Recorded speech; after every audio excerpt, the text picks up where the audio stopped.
Don't forget to check out and grab your copy of our 2 newly released books, Football: A Love Story and What Did Football Teach Me? These books feature over 100 stories from current and former coaches, players, executives, and entertainers from across the football landscape, describing what got them involved in the game, what they love about it, and what life lessons the game taught them. You can find your copy or order your copy from our website at footballgameplan.com/books. Before we get to the report, if you like our style of video and analysis, feel free to show support for Football Game Plan by dropping by our YouTube channel at youtube.com/footballgameplan and leaving a little something in the tip jar. Every little bit helps us as we continue to improve the quality of our videos and the coverage we enjoy bringing you guys each and every time we put out a project. Thank you again for your support.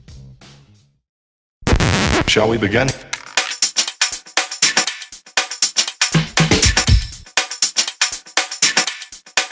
Let's begin now.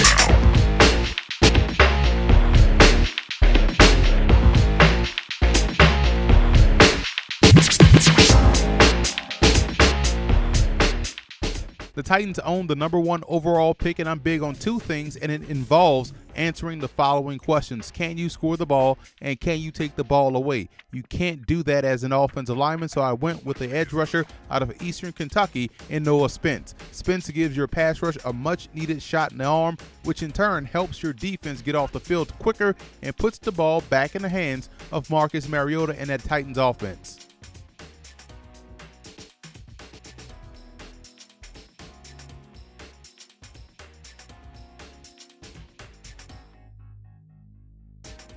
The Browns need quarterback help, and I went with Dalen Williams out of Dartmouth, who in my opinion is the best small college quarterback in this year's draft class. Williams is armed with both intelligence and accuracy. He also shows great anticipatory skills at the position and has gotten better each and every season as a starter, culminating his career by leading the Big Green to a share of the Ivy League title for the first time in 23 years. This is not a drill. Repeat. This is not a drill. The Chargers need help up front defensively, and Chanel Jenkins out of Shepherd, in my opinion, can play anywhere up front. Jenkins is one hell of a power rusher that's stout versus the run, in addition to showing great closing speed to the quarterback. It's unreal how he's able to convert speed to power consistently. He'd be a monster defensive lineman for the Bolts.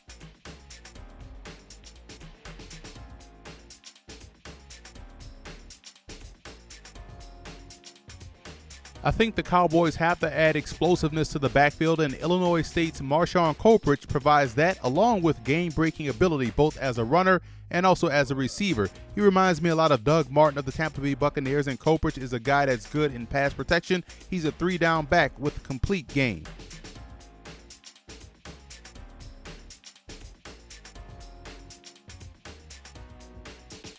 The Jaguars get one of the most dynamic and athletic outside linebackers in the country in Mike Tavares out of Incarnate Word down in Texas in the Southland Conference. Now, Tavares displays tremendous instincts and is able to close to the ball carrier in a hurry. And the fact that he'd also return kicks for the Cardinals speaks to his athleticism. And whether it's versus the run or the pass, Tavares is always making an impact in the game. Pairing him up with Dante Fowler would be one hellacious combo for opposing offenses to deal with.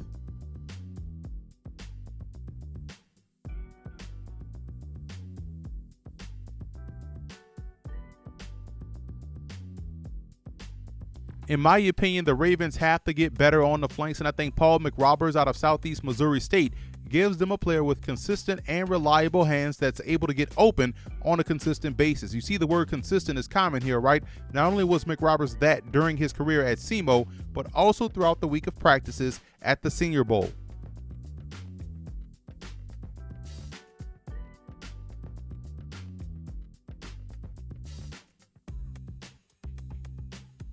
It looks as if San Francisco is moving on from Colin Kaepernick, so there's a need at quarterback, in my opinion, and Vad Lee out of James Madison is a player with some upside. Lee made the transition from a triple option quarterback to a spread one with ease and was extremely productive as well. His best football is ahead of him, and the cerebral passer would mesh well with Chip Kelly in that offense.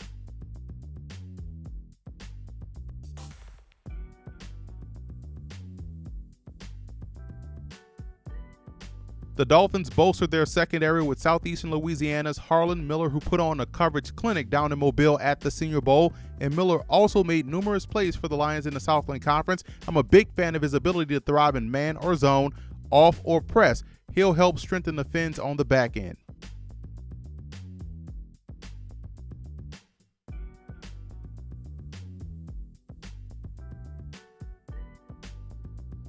What does Stony Brook's Victor Ochi bring to the table? Pressure and lots of it. What he brings is something that the Bucks sorely need. I think when you look at Ochi, he can continue to be effective with his hand in the dirt as a defensive end. His game mirrors another 6'2", 255-pound defensive end in Cliff Averill. I look at Ochi, in my opinion, he helps upgrade the Bucks' ability to get to the quarterback in the very competitive NFC South.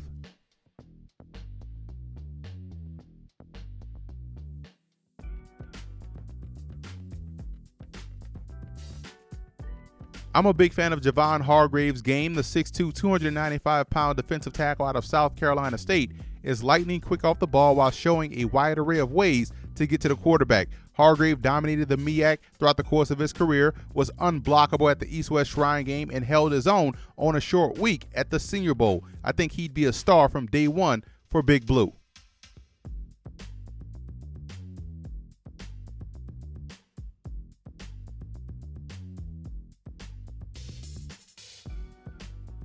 Jared Williams out of Wagner is a very impressive inside linebacker prospect that excels on both ends of defense. To me, that's a true throwback, the quintessential definition of one, because you don't have to take him off the field, and he also shows the ability to pressure the quarterback. I think he'd form a nice duo with Christian Jones in the middle of that Bears defense.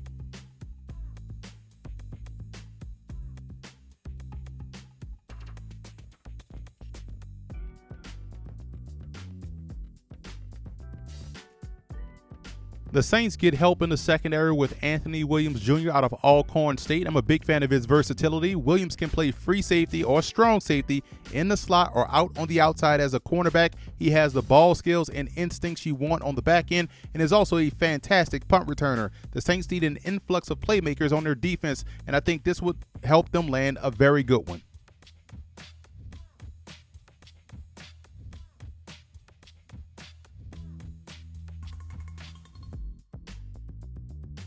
I like Cole Toner out of Harvard. Toner's ability in the running game impressed me the most. He's good but not great just yet in pass pro, but you have to like his ability to recover, and I think he'll get better with more reps as he makes that jump in competition.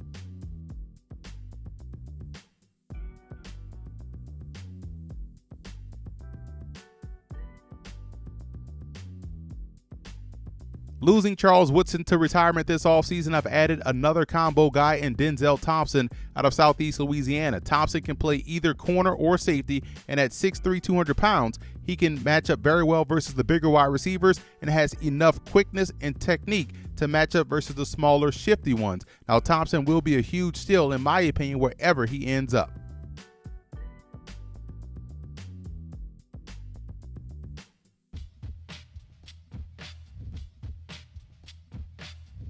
New city, new quarterback for the Los Angeles Rams. Kyle Washington out of Angelo State has tremendous skills. He's able to do damage with his arm and with his legs, and what makes him special is his ability to see the entire field. Washington shows really good touch on his intermediate and deep throws, and his ability to run the football will make life a lot easier for running back Todd Gurley in that offense. Washington broke numerous passing records while at Angelo State, and the 6'5", 215-pound signal caller won't even have to change his helmet.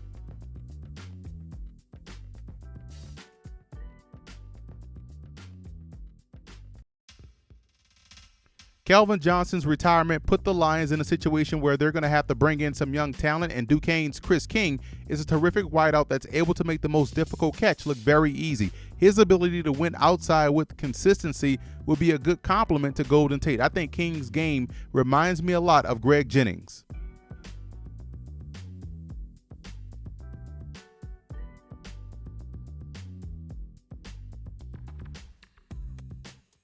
Bolstering the Falcons' pass rush with Columbia's defensive end Chad Washington, a 6'4", 260-pound Ivy Leaguer, is very strong at the point of attack and does a great job of playing the run on the way to the quarterback. I think Washington's initial punch shocks the offensive lineman, which puts him in a position of power and control, and then he's able to read, disengage, and make the play. I think he would be a terror paired up with last year's rookie Vic Beasley.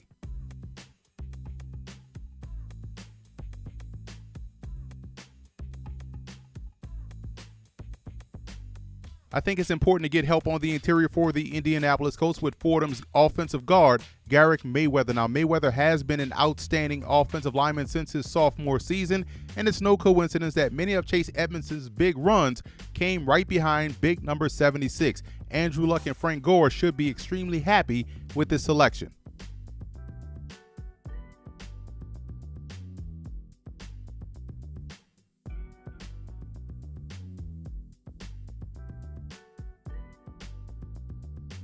Rex Ryan adds a threat up front defensively with Grand Valley State's Matt Judon. One of the first things that leaps out at you on film is his first step off the ball. This is very impressive, and almost as impressive as his ability to get the edge, flatten, and accelerate to the quarterback. Adding Judon would help soften the blow of Mario Williams' departure this past offseason.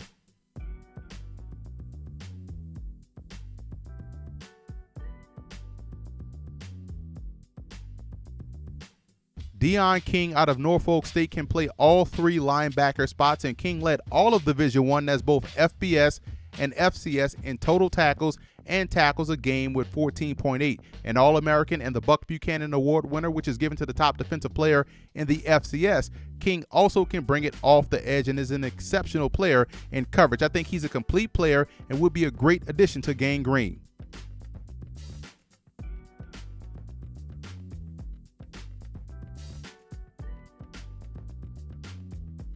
The Redskins land one of the more impressive cornerback prospects in the country in Mike Jordan out of Missouri Western State. Now, Jordan is an excellent press corner with ball skills who's coming off an excellent week of practice in St. Petersburg at the East-West Shrine game. Like another recent Division II corner in Pierre Desir for the Cleveland Browns, Jordan is solid in all facets and plays with the right attitude you want to see in the secondary.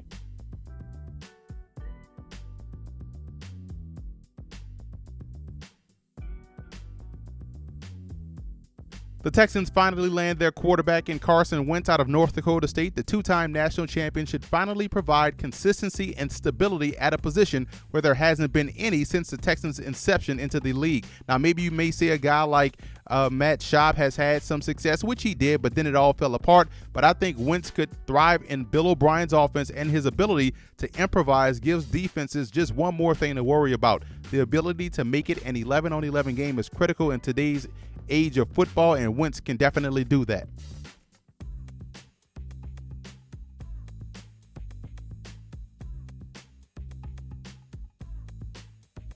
A Miles Killebrew Harrison Smith safety tandem, in my opinion, is a very scary one, and Killebrew does such an outstanding job versus the run and also in the short intermediate passing area. His versatility gives Mike Zimmer a bevy of options in the spread-happy NFC North. This would be a nice fit for Minnesota.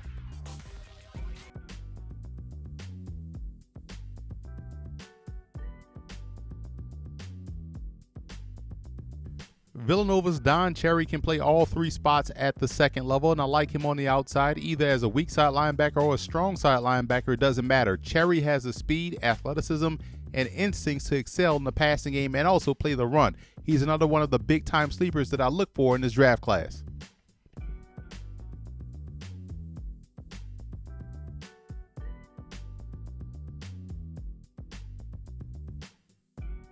The Steelers add versatility to their secondary with Midwestern State's Marquis Christian, and Christian does an outstanding job in the alley, both versus the run and also in the passing game. I think as a third safety in a big nickel look with the ability to match up one-on-one, it gives Mike Tomlin multiple creative options to play defense.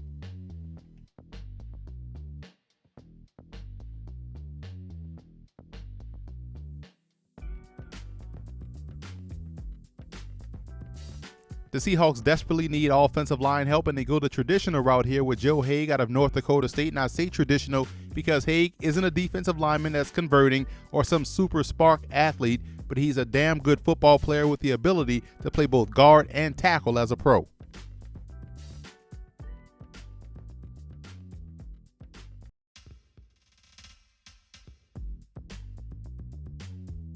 strengthening the Packers' defensive line with David Onyemata out of Manitoba, a CIS program up in Canada, who was phenomenal all week long at the East-West Shrine game. He's built like a defensive tackle, but has defensive end skills. His point of attack strength was very impressive to see up close. I think he'll continue to be that disruptive force I saw on film and in person as he makes the move to the NFL.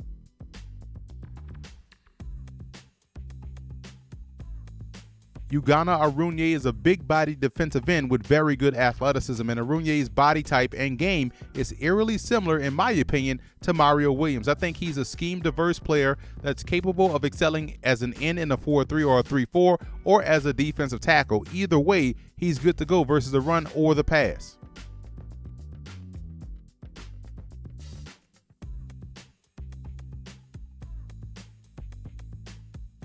The Cardinals add yet another talented corner with cover skills and ball skills in Miles Holmes out of Rhode Island. Now, Holmes has an innate ability to bait quarterbacks and burst to close quickly on the football. He helps out as a kickoff and punt returner as well, and despite being 5'9", 175, Holmes is able to match and play above the rim extremely well. Like another small college corner that's currently on the Cardinals roster in Carriol Brooks, Holmes is definitely cut from the same cloth.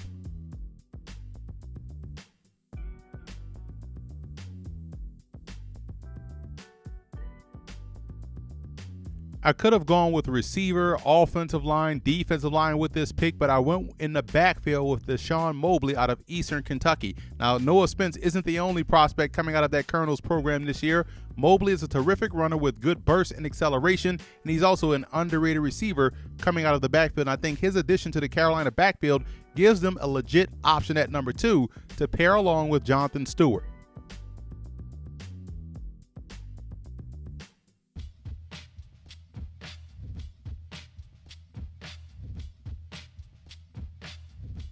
The Broncos add a versatile interior defensive lineman in Greg Milhouse Jr. out of Campbell. Milhouse lived on the opposite side of the line of scrimmage with 12.5 TFLs and 5 sacks this past season. He has great hand usage and can find multiple ways to the quarterback. I'm also a big fan of his football IQ. You don't see him getting fooled by screens or traps. His eyes are up and his mind is aware of what's going on around him. I think he would fit in perfectly in the Mile High City.